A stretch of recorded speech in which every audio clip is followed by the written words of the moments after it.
अल्हम्दुलिल्लाहि रब्बिल आलमीन वस्सलातु वस्सलामु अला सय्यिदिल मुरसलीन अम्मा बाद फ़अऊज़ु बिल्लाहि मिनश शैतानिर रजीम बिस्मिल्लाहिर रहमानिर रहीम यस्सलातु वस्सलामु अलैका या रसूलल्लाह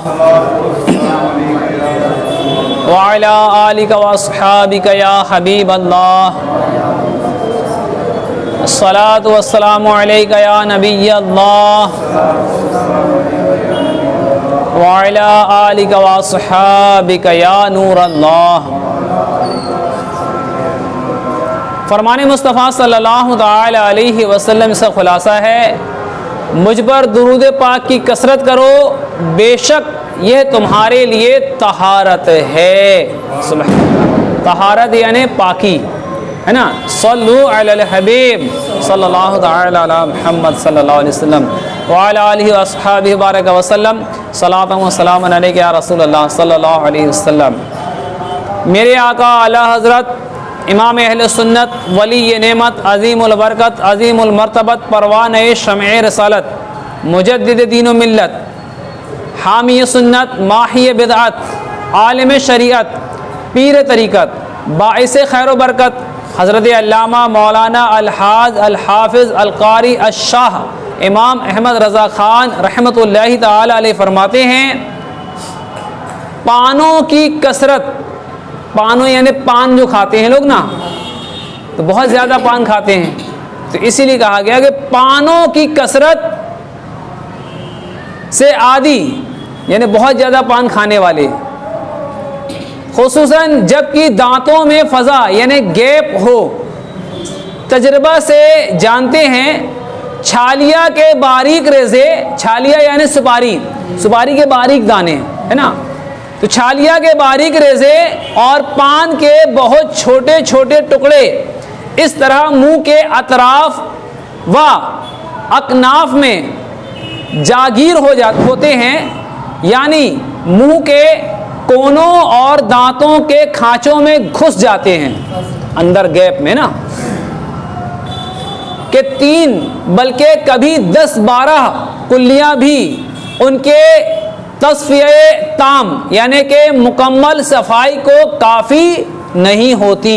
यानी बंदा 10-12 कुल्लियाँ भी कर ले तो वो 10-12 कुल्लियाँ भी काफ़ी नहीं होती, क्योंकि अब वो दांतों के बीच में जो सुपारी या पान की पत्ती के टुकड़े अगर फंसे हुए हैं तो वो नहीं निकल पाते, तो उसको अच्छी तरह से निकालने का हुक्म है। तो सुने, जो ना खिलाल उन्हें निकाल सकता है, यानी अगर खिलाल करें किसी तिनगे वगैरह तो उससे भी नहीं निकलता, उससे भी कभी कभी ऐसा होता है ना।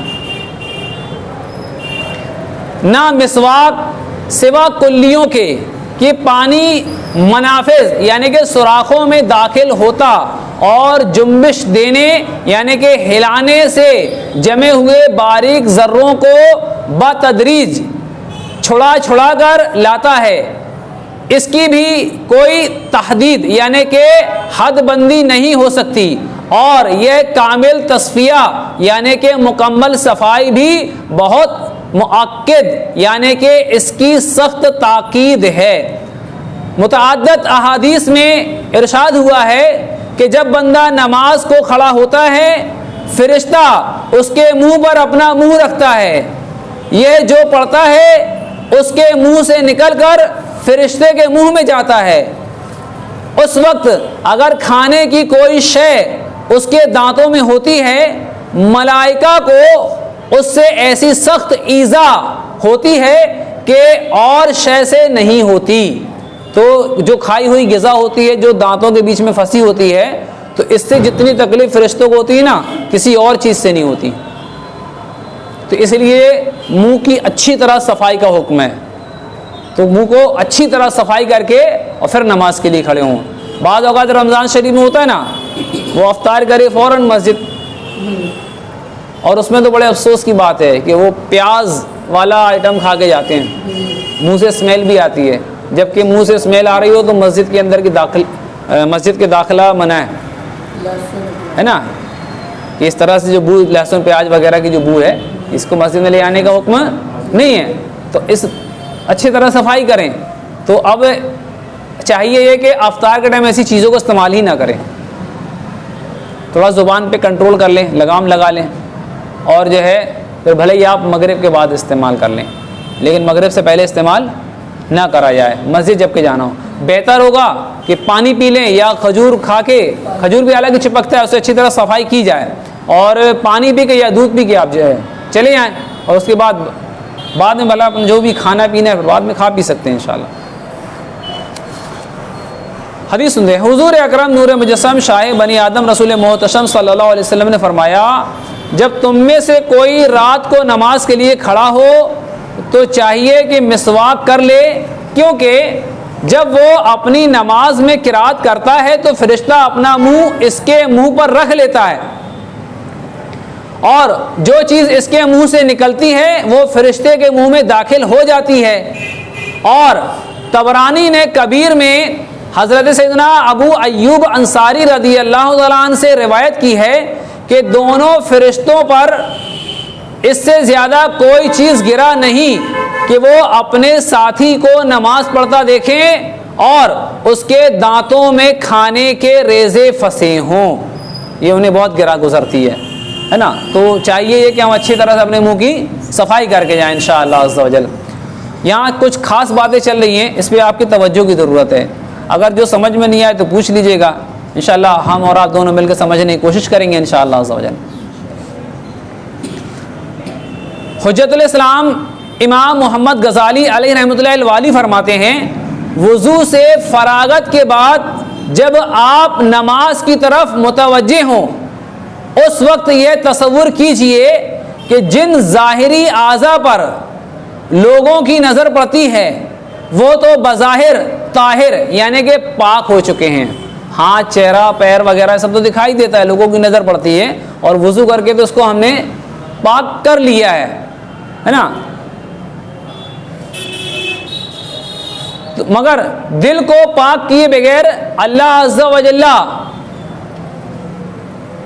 से मुनाजात करना हया के खिलाफ है, यानी शर्म है। हया यानी शर्म है ना। अब ये हया गवारा नहीं करे, बंदा जो है अपने दिल की सफाई ना करे, है ना, अपने दिमाग की सफाई ना करे, वही गंदगी भरी पड़ी हुई है और ऐसे ही चला जाए नमाज के लिए। बज़ाहिर उसने कपड़े तो पाक कर लिया, साफ़ कर लिया, वज़ू बना के नहाया भी लिया, वज़ू भी इसका कंप्लीट है, ठीक है, जिस्म भी पाक हो गया, लिबास भी पाक हो गया, लेकिन दिल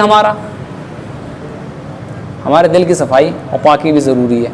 जब अल्लाह ताला की बारगाह में जा रहे हों तो अपने जहन से, अपने दिल से दुनिया के ख़यालात को निकाल लें, और उसके बाद जब अल्लाह अज़्ज़ा व जल्ला की बारगाह में खड़े होकर के नमाज़ पढ़ेंगे, यकीन मानिए ऐसा सुकून मिलेगा, इतना मज़ा आएगा इबादत में कि आप खुद हैरान रह जाएंगे।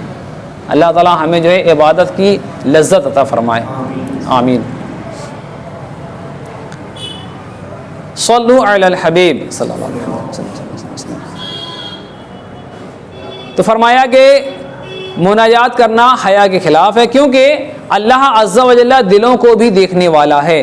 मज़ीद फरमाते हैं, ज़ाहिरी वज़ू कर लेने वाले को यह बात याद रखनी चाहिए कि दिल की तहारत यानी सफाई तौबा करने और गुनाहों को छोड़ने और उम्दा अखलाक यानी बेहतरीन अखलाक अपनाने से होती है।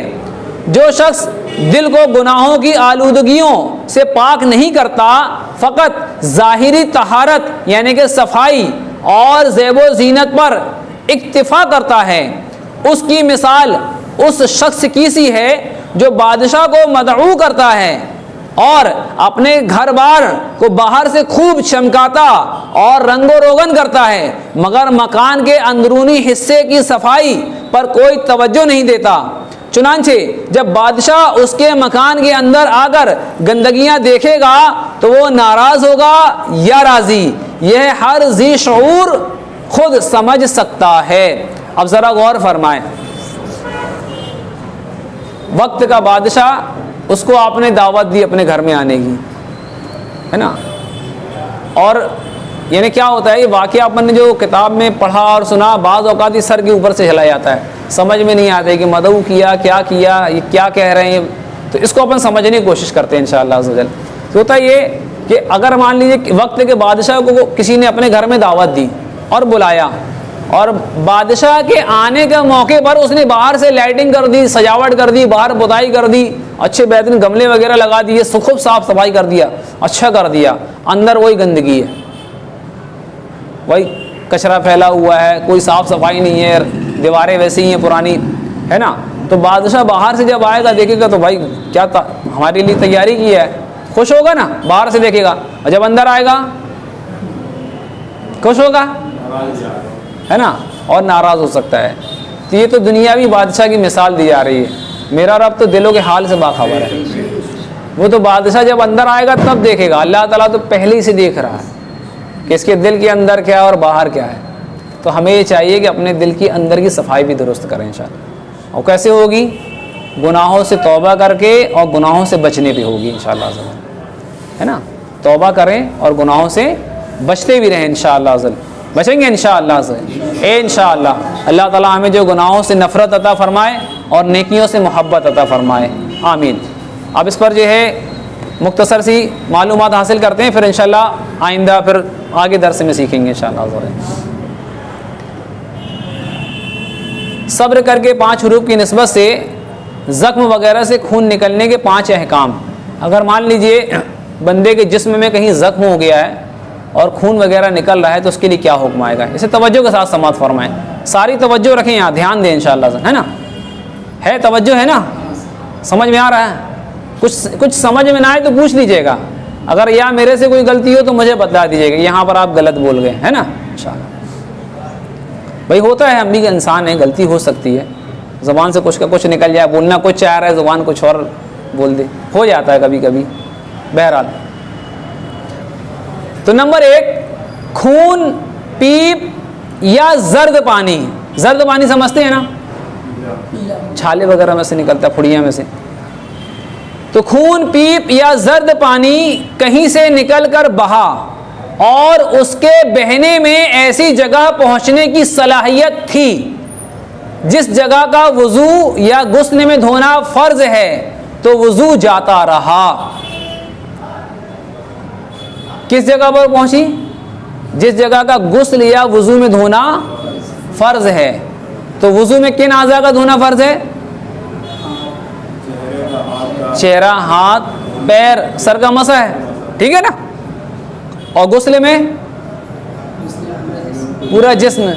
तो पूरे जिस्म में कहीं भी छाली, फुड़िया हुई, खून, पीप या पानी निकला पीला, तो वुजू क्या होगा? टूट जाएगा। आगे सुने, वुजू टूटेगा। वुजू का अहकाम चल रहे हैं ना, गुस्ल नहीं, वुजू टूटेगा, ठीक। नंबर 2, खून अगर चमका या उभरा और बहा नहीं, यानी खरोच लग गई किसी चीज की, खून चमकने लगा या उभरा, उभार मारा लेकिन बह नहीं रहा है, अपनी जगह रुका हुआ, बस उभरा है, ऊपर आया है लेकिन अभी बह नहीं रहा है ना। तो खून चमका या उभरा मगर बहा नहीं, जैसे सुई की नोक या चाकू का किनारा लग जाता है और खून उभर या चमक जाता है, या खिलाल किया या मिसवाक की या उंगली से दांत मांजे या दांत से कोई चीज़, मिसाल के तौर पर सेब वगैरह काटा, उस पर खून का असर जाहिर हुआ, या नाक में उंगली डाली, इस पर खून की सुर्खी आ गई मगर वो खून बहने के काबिल ना था, तो वुजू नहीं टूटा। अगर उस खून के अंदर या पानी या मवाद के अंदर बहने की सलाहियत नहीं थी तो वुजू नहीं टूटा, है ना।